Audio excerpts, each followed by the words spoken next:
Pessoal, tudo bom? Então qual é o objetivo aqui? A gente poder dividir as 21 técnicas que eu falo tanto, né? E aí a gente precisa tomar muito cuidado, porque hoje em dia a gente tem muitos gurus que sempre prometem técnicas, querem vender algo, e o nosso objetivo não é esse. Nosso objetivo é eu dividir com vocês 21 técnicas que realmente mudaram minha vida. Eu queria primeiro, antes de tudo, contar a história, como surgiram esses 21 pontos.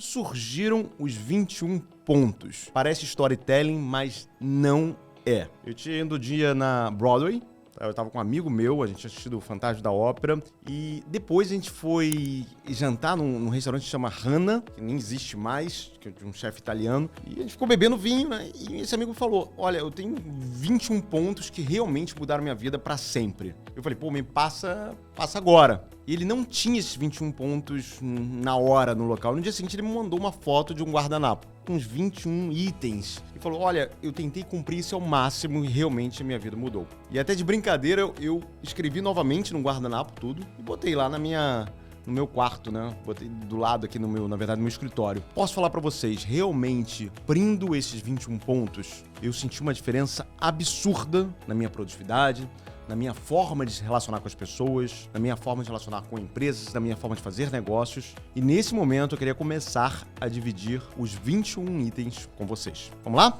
Pessoal, vamos ao segredo, ao item número 1. Parece besteira, mas o item número 1 é saber ser grato. Isso parece o maior chavão do mundo, mas quantas vezes você agradece pelo aquilo que você tem? Reflita comigo. Quantas vezes por dia você agradece ao dom, aos benefícios, à situação que você nasceu, à situação que você tem hoje? Então, por incrível que pareça, eu desenvolver esse hábito de agradecer mudou de alguma forma minha vida. Eu tenho algumas explicações para isso, mas são explicações minhas. Você se torna mais consciente do que você tem, você se torna mais consciente do papel seu perante a sociedade, mas isso varia de pessoa para pessoa. Qual o efeito que o agradecimento tem em si mesmo? Mas pode ter certeza, agradecer muda tudo. Pessoal, vamos à nossa dica número 2. A gente vai falar sobre Work-Life Balance. E mais uma vez, quando falado, parece óbvio. Eu balancear a vida profissional e pessoal, eu saber fazer isso. Muitas vezes o que parece um chavão tem explicação científica. Isso está na teoria da criatividade. A criatividade para a resolução de problemas tem 4 etapas. Primeira etapa, compreender que existe um problema. E durante o dia, você vai se deparar com diversos problemas. Segunda etapa, a gente chama de incubação. Eu pegar o problema e tentar resolver ele de forma consciente consultando meu banco de dados. O que é o banco de dados? Banco de dados é o Google, banco de dados é os meus colegas de trabalho, banco de dados é a minha própria experiência, e eu posso chegar ou não a uma solução. Se eu não chegar a uma solução, eu vou para uma terceira etapa, que é a iluminação. O que é iluminação? Deixar o meu cérebro processar sozinho aquele problema e por força bruta tentar chegar à solução. Lembra na época de colégio? Você deparava com um problema de matemática, passava o dia todo pensando conscientemente sobre isso, não chegava a uma solução, e quando você dormia, você chegava à solução daquele problema. Isso mostra a importância de eu não ficar 100% do meu tempo pensando em problemas, pensando em trabalho. Eu preciso ter gatilhos que permitam o meu cérebro trabalhar sozinho, permitam o meu cérebro chegar a soluções de problema sozinho. Hoje em dia, a vida é muito fluida entre trabalho e vida pessoal. Mas eu preciso entender quais são os meus gatilhos que permitem o meu cérebro desconectar. Tem gente que quer corrida, tem gente que quer tomar banho, tem gente que quer dormir. Então descubra o seu gatilho, mas deixe parte do tempo do seu dia, ou mesmo do seu dia profissional, na hora que você está na empresa, o seu cérebro funcionar de forma autônoma. Pessoal, vamos ao segredo número 3, talvez o segredo mais importante. Vamos falar sobre o hiperfoco. Quem me acompanha nas redes sociais, sabe que eu tenho a super segunda. A super segunda é o dia que eu mais me dedico à vida profissional. Eu tento fazer o máximo possível. Isso tá na tese dos 3 dias de hiperfoco. Eu preciso, segundo essa tese, separar 3 dias de semana para ter hiperfoco. Um dia pro hiperfoco profissional, outro dia pro hiperfoco de família e amigos, e o outro dia para espiritualidade e saúde. Isso significa que eu não vou cuidar da minha saúde todos os dias? Não, eu vou cuidar da minha saúde todos os dias. Mas tem um dia específico que eu vou ter hiperfoco na saúde. Significa que eu não vou trabalhar todo dia, não vou ter foco todo dia no trabalho? Pode ter, e vai ter, e deve ter. Mas você vai separar um dia para ter um hiperfoco. Eu garanto para você. Todas as dicas que a gente vai dar aqui, talvez essa seja a mais importante. Você consegue implementar rápido e você vai ver que a sua vida vai mudar rapidamente quando você implementa a lógica dos 3 hiperfocos. Pessoal, vamos à nossa dica número 4, o nosso segredo número 4 e talvez o mais polêmico. Sempre que eu falo ele, alguém me questiona. A gente vai falar sobre arrogância positiva. Se você for ver algumas celebridades, destaque em suas áreas, vamos pegar Ayrton Senna, vamos pegar Kobe Bryant, vamos pegar Margaret Thatcher. Todas essas pessoas que eu falei tinham algo em comum, o que eu chamo de arrogância positiva. O que é arrogância positiva? Quando você é muito bom naquilo que você faz, você precisa também não só ser muito bom, mas se comportar como uma pessoa muito boa. Isso significa respeitar as outras pessoas, mas significa também impor limites. Saber o que você não faz, saber até onde você não vai, saber se impor. Esse é o conceito de arrogância positiva. Eu sempre dou o exemplo, eu adoro Fórmula 1. Rubens Barrichello, apesar de não ter sido campeão mundial, foi um dos maiores pilotos que eu já vi. Mas ele não tinha aquela arrogância positiva. E talvez, inclusive, isso tenha atrapalhado ele ser campeão. Como a Ferrari tratava ele, como as equipes tratavam ele. A arrogância positiva é algo que as pessoas têm medo de comentar, porque a palavra arrogância tem uma carga muito negativa, mas ela pode ser convertida a seu favor.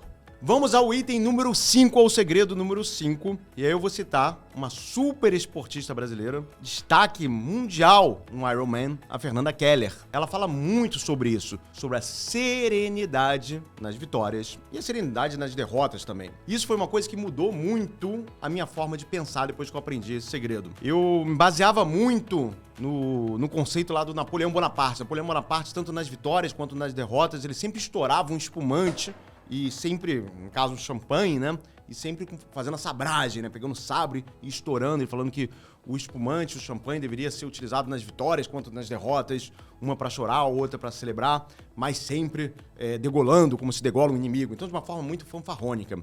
E eu aprendi o poder da serenidade na hora de comemorar suas vitórias. Uma vez eu estava assistindo uma palestra da Fernanda Keller e ela corroborou com isso. Ela fala, quando você está num esporte de alto nível, ou trazendo para o mundo corporativo, quando você está jogando em alto nível no mundo corporativo, gente, todo mundo se esforçou demais. Todo mundo trabalhou muito. Então ninguém é seu inimigo. Ninguém é seu adversário. Aquela outra pessoa é uma fonte de inspiração. Então quando você comemora de forma muito efusiva, muito fanfarrônica, será que na verdade você não está tangenciando humilhar a outra pessoa? Lógico, só merece triunfar quem sabe celebrar. Mas a celebração talvez tenha que ser um pouco mais serena. Pessoal, nosso segredo número 6. E esse é um segredo muito espiritual.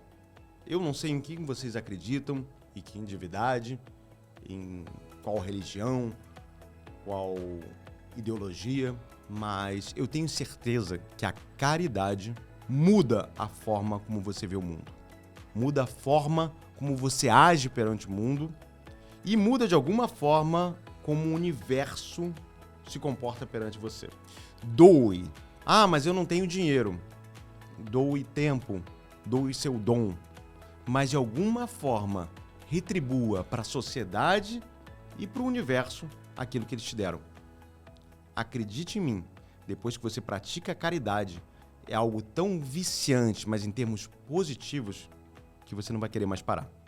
Segredo número 7. É um segredo polêmico também, que quando me deparei com aquele guardanapo, eu olhei e falei, nossa, até que faz sentido, tenha um lar. O lar é uma estrutura dificílima de gerir. Então, quando você começa a gerir um lar, quando você sai da casa dos seus pais, quando você tem sua própria estrutura, além de desenvolver um senso de responsabilidade, você começa de forma quase intuitiva a entender o mundo. Você começa a entender, é por isso que isso acontece. É por isso que essas decisões são tomadas. Então, o fato de ter um lar muda a forma como você se comporta pessoalmente e profissionalmente. Segredo número 8, valores inegociáveis. Muitas pessoas não sabem para que servem os valores de uma empresa, de uma organização ou valores pessoais. Valores são como filtros. Durante o dia, ou durante o ano, durante a vida, chegam diversas possibilidades para você. Vamos simular um dia. Tem diversas possibilidades chegando na sua mesa.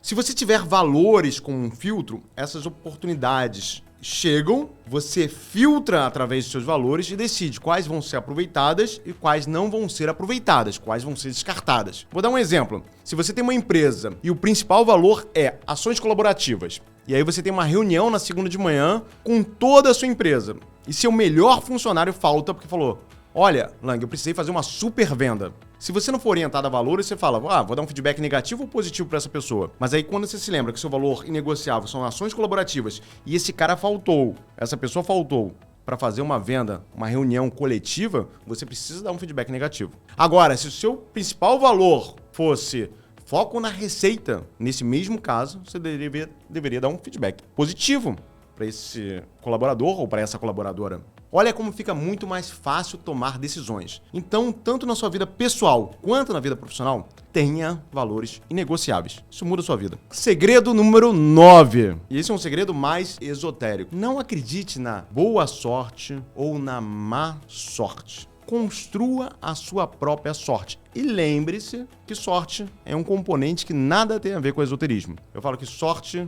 competência com oportunidade. Você está preparado para a hora que a oportunidade aparecer. Os chineses falam que todo mundo tem uma grande oportunidade na vida, uma ou duas, que eles chamam de cavalos brancos. Os cavalos brancos passam uma ou duas vezes no máximo na vida. Dica número 10, segredo número 10, uma palavra que nem existe em português. Na verdade existe, mas eu não gosto dela em português, então eu vou falar em inglês, serendipity. Serendipity para mim é um network verdadeiro. Significa, em muito resumo, você estar onde você deveria estar para atingir seus objetivos. Vou dar um exemplo claro. Se você quer ser um grande ator ou uma grande atriz e você mora no interiorzão do Brasil, numa cidadezinha de 5 mil habitantes, qual é a chance de você ter um network efetivo para virar um grande ator ou uma grande atriz? Agora, se você mudar para o Rio de Janeiro e trabalhar como garçom, garçonete ao lado da Globo, olha como a sua chance aumenta. Agora, se você for para Los Angeles, trabalhar num café ou numa livraria ao lado dos estúdios de Hollywood,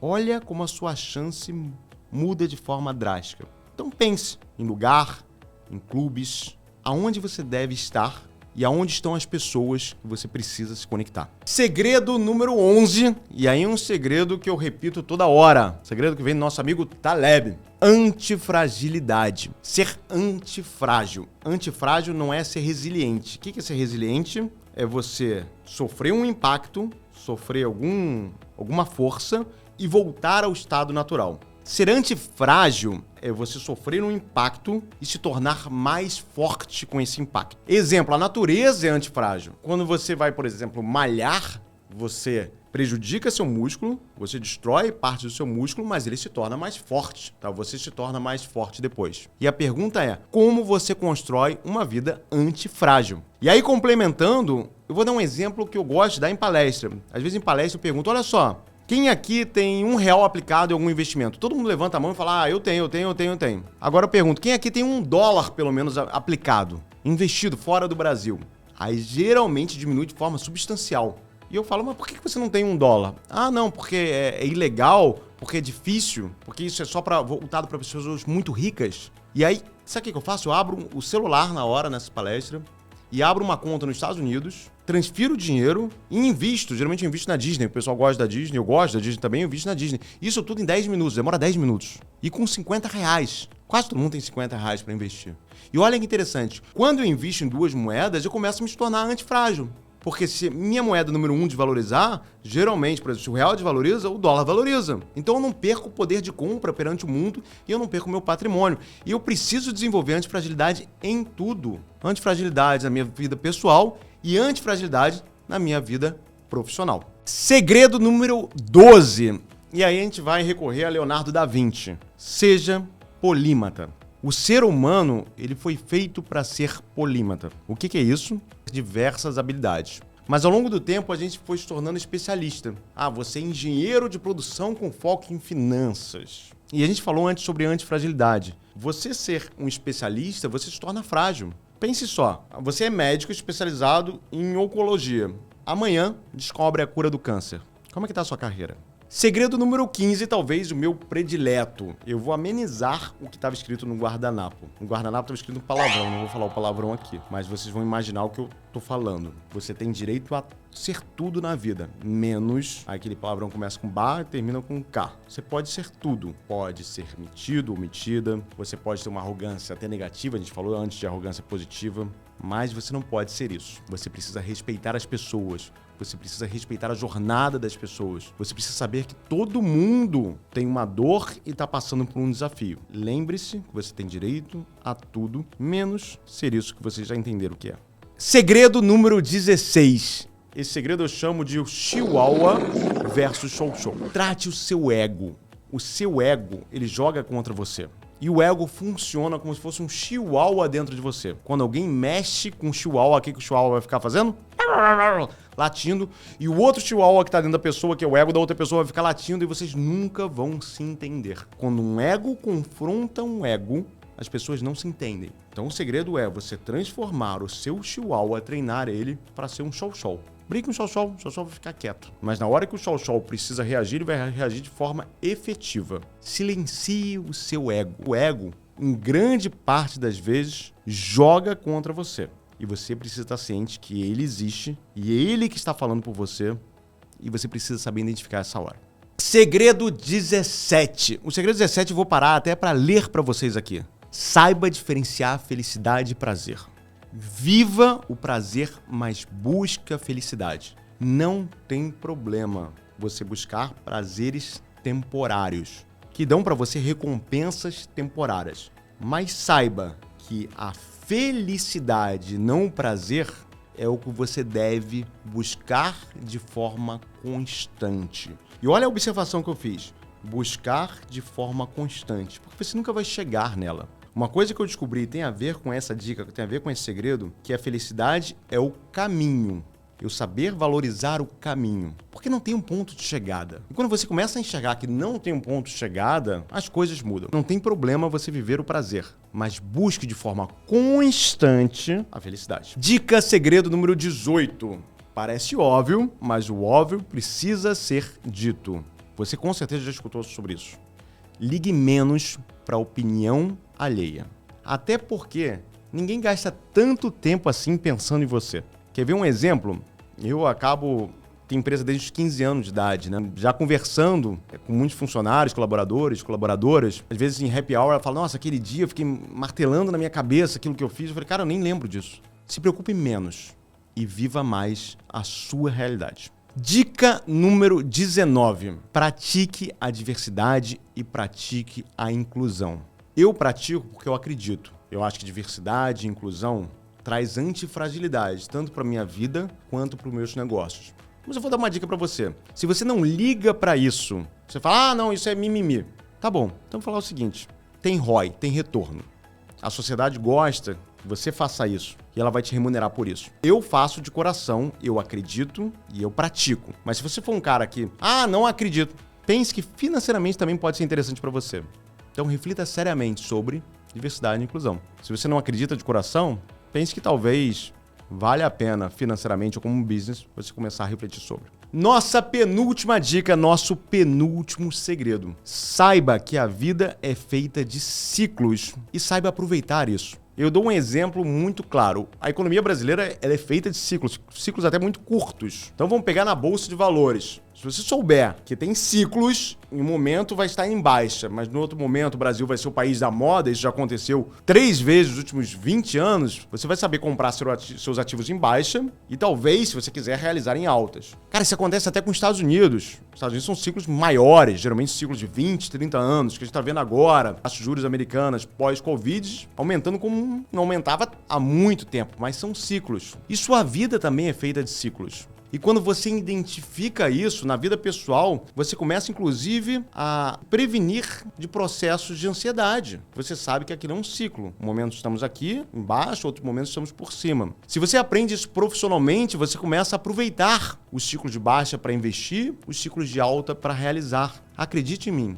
O mundo é feito de ciclos. Alguns ciclos maiores, alguns ciclos menores. Essa é a característica da natureza. Quando você entende isso, você começa a entender o jogo. Segredo 21, e esse segredo eu deixei pro final, porque a gente vai postar esse vídeo em redes sociais. E rede social eu falo que é o terreno fértil para desenvolver ansiedade nas pessoas. Essa é uma dica muito simples. Tanto na rede social quanto no convívio pessoal, você o tempo todo está vendo o palco das outras pessoas. O palco, o cenário, mas você não está vendo os bastidores.